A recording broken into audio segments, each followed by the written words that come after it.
বিচিত্র জীব এই সাপ। মেরুদণ্ডহীন এই অপবাদটা আজ জাগিয়ে দাও। সাপকে দেওয়া চলে না।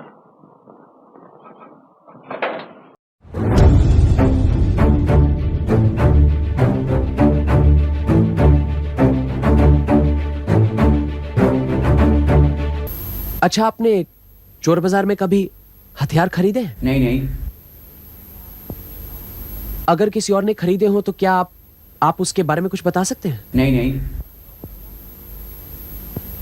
आपने कभी हाँ भी बोला है? नहीं नहीं।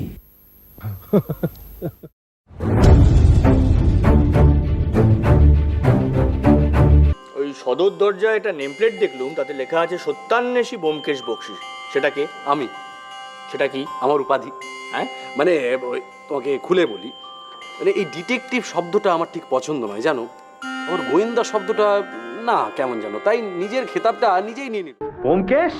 আরে একে রে, তুমি কোত্থেকে? আপাতত বাড়ি থেকে।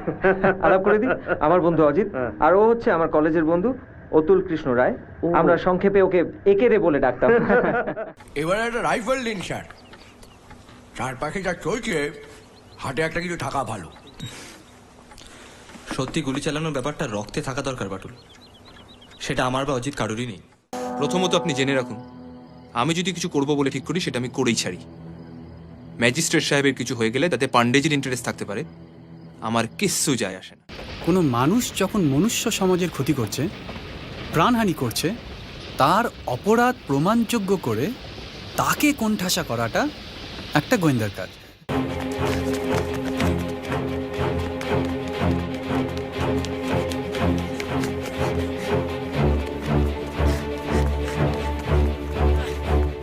রতন ছেলেটা হঠাৎ এরকম ভায়োলেন্ট হয়ে উঠলো কেন? আমার মনে হয় রতন কিছু লুকোচ্ছে, কিন্তু কি? ব্যোমকেশ একসাথে তদন্ত করছে। ধাঁধাটা আরেকবার বলো দেখি। অজিত ওঠো, অজিত ওঠো, গতি ভালো ঠেকছে না। সে কি হয়েছে? আরে অশ্বিনী বাবু দরজা খুলছেন না, ডাকাডাকিতেও সাড়া দিচ্ছেন না। হ্যাঁ, চলো চলো চলো চলো। ব্যোমকেশ, একজন দেখা করতে এসেছেন। তাই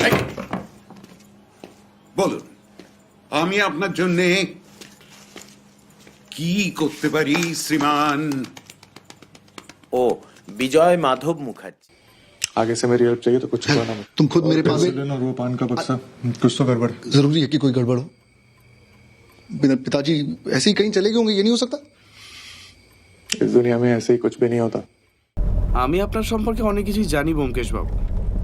আর অজিত বাবু, আপনার গল্পগুলো যে গাঁজাখুরি নয় সেটাও আমি জানি। আপনাদের কাছ থেকে পার পেয়ে যাবো। বুঝো, রাতের অন্ধকারে ছবিটা দেখেছিলাম অজিত, আজ দিনের আলোয় দেখলাম। কখন এলে? আজ সকালে। খোকা দাদার কাছে ভালোই আছে, আমিও ভালোই ছিলাম, কিন্তু দাদা বললো যে আমি না এলে নাকি তোমাদের যত্ন হচ্ছে না। না না, যত্ন হচ্ছিল, কিন্তু মাথা খুলছিল না। এসে যখন পড়েইছো তখন দন্তরুচি কৌমুদীর মানে বলো দেখি। দন্ত মানে তো দাঁত। একটা বাচ্চা মেয়ে, তার গায়ে যারা নোংরা হাত তোলে তাদেরকে আমি মানুষ বলে মনে করি না। ভেবে নিন, এরপর বলতে পারবেন না যে আমি আগে থেকে সাবধান করি।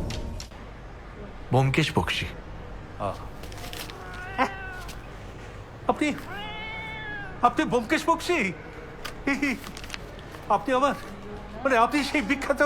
উরে বাবা, ইয়ে মানে পেটে আসছে, মুখে আসছে না। আগে সত্যান্বেষী। সত্যান্বেষী, সত্যান্বেষী। কি জানো, ডিটেকটিভ শব্দটা শুনতে ভালো নয়, আর গোয়েন্দা শব্দটা আরো খারাপ। তাই আমি নিজেই নিজের খেতাব রেখেছি সত্যান্বেষী। Elementary my dear Satyaki. দাদু, এই ব্লাফগুলো না পুরোনো দিনের ডিটেকটিভ গল্প সিনেমাতে খুব ভালো লাগতো, এখন আর চলে না। এখন হলে বিবিসি শার্লকের মতো হও। ওয়াটসনকে একবার দেখেই সে বলে দেবে সে ডাক্তার ছিল, গার্লফ্রেন্ড ছিল, তার বোন অ্যালকোহলিক ছিল, থেরাপি করেছে, সব। সত্যকাম আমার পূর্ব পরিচিত ছিল। ওর মৃত্যু হয়ে গেলে সেই খুনের তদন্ত যাতে আমি করি সেই দায়িত্ব ওই আমায় দিয়েছিল। আপনার যাতে কোনো রকম অসুবিধে না হয়। ইনি সত্যান্বেষী ব্যোমকেশ বক্সী। নমস্কার, আমার নাম ব্যোমকেশ বক্সী। নমস্কার।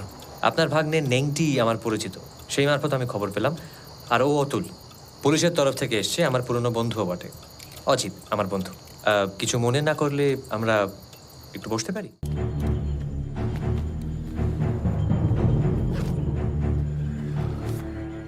এটা আপনাকে দেওয়ার ছিল। শোয়ের দিন বিশুপালের আয়নায় আটকানো ছিল।